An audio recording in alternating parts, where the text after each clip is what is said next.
आज सर्वोच्च न्यायालयामध्ये स्थानिक स्वराज्य संस्थांच्या ओबीसी आरक्षणाच्या संदर्भात सुनावणी पार पडणार आहे। स्थानिक स्वराज्य संस्थांचं आरक्षण 50% वर जाता कामा नये असे निर्देश सर्वोच्च न्यायालयाने मागच्या सुनावणीमध्ये राज्य निवडणूक आयोगाला दिलेले आहेत। त्यामुळे राज्यातील काही जिल्ह्यांमध्ये ओबीसी समाजाचं आरक्षण जाण्याची शक्यता आहे आणि त्यामुळे ओबीसी आरक्षण धोक्यात येण्यासाठी जबाबदार कोण असा प्रश्न आता उपस्थित होतोय।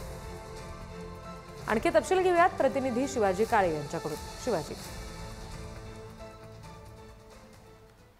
रिद्धी, जर पाहिलं तर 2022 ला बांटिया आयोग सर्वोच्च न्यायालयामध्ये दाखल झाला आणि त्यानंतर सातत्याने या सगळ्या प्रकरणावरती सुनावणी तारीख पे तारीख होताना पाहायला मिळाली।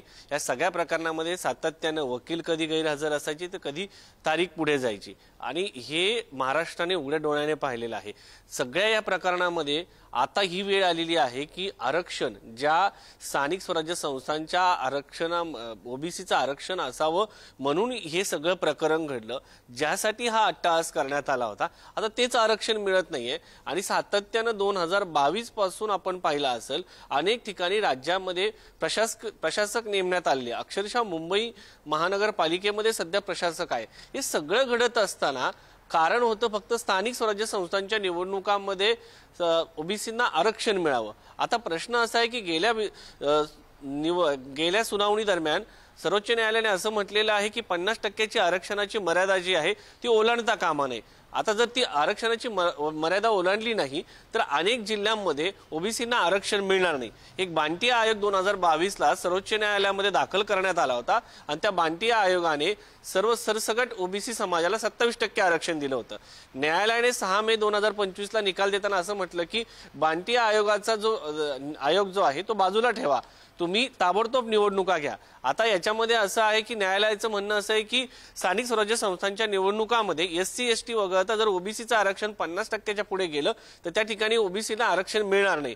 जर तशा पद्धतीने आरक्षण दिलं गेलं तर ओबीसी जे सदस्य निवडून येणार आहे त्यांचं सदस्य जाऊ शकतं, कारण गेल्या सुनावणी दरम्यान म्हणजे हे प्रकरण जेव्हा समोर आलं तेव्हा 289 सदस्य अशा पद्धतीने गेले होते। आता हे सगळं घडत होतं फक्त ओबीसी आरक्षणासाठी आणि तेच आरक्षण मिळत नाहीये। तर म्हटल्यानंतर साधारण 3 वर्ष या सर्वोच्च न्यायालयामध्ये हे सीजी केस सुरू होती। त्या दरम्यान काय झालं असं की बांटिया कमिशन बद्दल सुनावणी झाली नाही, बांटिया कमिशन योग्य की अयोग्य या संदर्भात निर्णय झाला नाही, त्यामुळे ते आरक्षणाच्या बाबतीमध्ये तो आयोग बाजूला ठेवला गेला आणि थेट निवडणुका घ्या असं सांगण्यात आलं। मात्र या सगळ्यामध्ये जे ओबीसीचं आरक्षण आहे, जो ओबीसी समाज या सगळ्या संदर्भात लढत होता त्याचं काय झालं हा खरा प्रश्न आहे। कारण 3 वर्ष या संदर्भामध्ये सर्वोच्च न्यायालयामध्ये केस चालली आणि केस सुरू राहूनही या सगळ्या संदर्भामध्ये खऱ्या अर्थानं ओबीसीला न्याय मिळतो की नाही हा प्रश्न या निमित्ताने उपस्थित झालाय। आणि मागच्या सुनावणी दरम्यान न्यायालयाने स्पष्टपणे सांगितलेलं आहे एससी एसटी यांचं आरक्षण 50% वरती गेलं तर चालतं, मात्र या 50% वरती एकदा आरक्षण गेल्यानंतर ओबीसीचं जे आरक्षण आहे ते त्याच्यावरती देता येणार नाही। म्हणजे एखाद्या जिल्ह्यामध्ये 40% एससी एसटीचं आरक्षण झालं तर वरचं फक्त 10% आरक्षण हे ओबीसीला मिळेल, त्याच्यावर आरक्षण मिळणार नाही। आता गडचिरोलीमध्ये जर आपण पाहिलं तर मोठ्या प्रमाणामध्ये आदिवासी समाज आहे, एससी एसटी मिळून तिथलं आरक्षण 50% वरती जातं। त्या जिल्ह्यामध्ये जरीही ओबीसी समाज असला त्या ठिकाणी ओबीसी समाजाला आरक्षण मिळणार नाही। या सगळ्या संदर्भामध्ये ट्रिपल टेस्ट करून बांटिया आयोग जो आहे स्थापन करण्यात आला होता, त्याचा अहवाल सर्वोच्च न्यायालयाने स्वीकारला, पण त्याच्या विरोधात देखील काही लोक सर्वोच्च न्यायालयात आले आणि त्या प्रकरणावरती सुनावणी पूर्ण होऊ शकली नाही। त्यामुळे न्यायालयाने सांगितलं आता खूप वेळ झालेला आहे, तुम्ही ताबडतोब निवडणुका घ्या। राज्य सरकारने तयारी केली, राज्य सरकारने बांटिया आयोगासह अधिसूचना काढल्या आणि त्यामुळे निवडणुका ज्या आहेत आरक्षण 50% वरती गेलं। आता या आज जर आपण पाहिलं तर राज्य निवडणूक आयोग या सगळ्या संदर्भामध्ये सर्वोच्च न्यायालयामध्ये काय भूमिका मांडतो आणि न्यायालय या संदर्भात काय भूमिका घेतं हे पाहणं महत्त्वाचं आहे।